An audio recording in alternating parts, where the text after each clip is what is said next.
Go.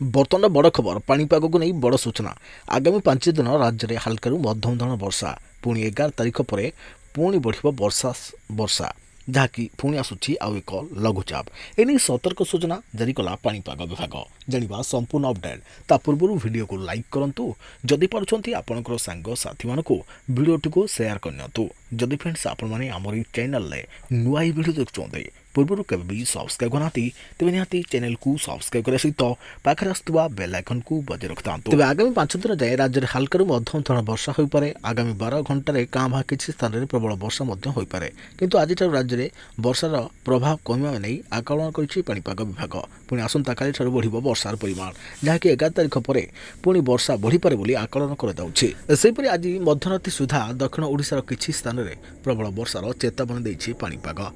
केन्द्र एबटे पुणी प्रबल गुड़गुड़ी 11 तारिख पर बढ़ वर्षार परिमाण राज्य राजठार कम वर्षार परिमाण जहाँकि दिन में खरा सांग को प्रबल गुड़गुड़ी अनुभूत हो संध्या काल में काँ वर्षा हो तेज आसंता काली पुणी वर्षार विस्तृति बढ़ राज्य में दक्षिण पश्चिम मौसुमी बायु सक्रिय थी गत किछि दिन है विभिन्न स्थान में प्रबल वर्षा होता तेज आसंता 15 तारिख जाए राज्य में प्रबल वर्षा हो तेज यह समय मध्य हल्का मध्यम धरण किसी स्थान में वर्षा होगा बेले किसी स्थान में प्रबल अति प्रबल वर्षा होगा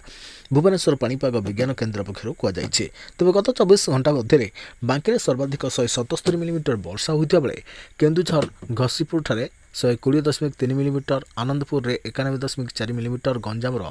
कुकुड़ाहांडी में 74 मिलीमीटर रेढ़ाकल में 71 मिलीमीटर गंजाम पुरुषोत्तमपुर में 62.8 मिलीमीटर भुवनेश्वर में 52.6 और कोरापुट में सर्वाधिक 51.6 मिलीमीटर वर्षा रेकर्ड होइछे। आज दक्षिण ओडिशार केतक स्थान और उत्तर ओडिशार गोटे दुईटी स्थान में बिजुली घड़घड़ी सहित हल्का मध्यम धरण वर्षा संभव रही है।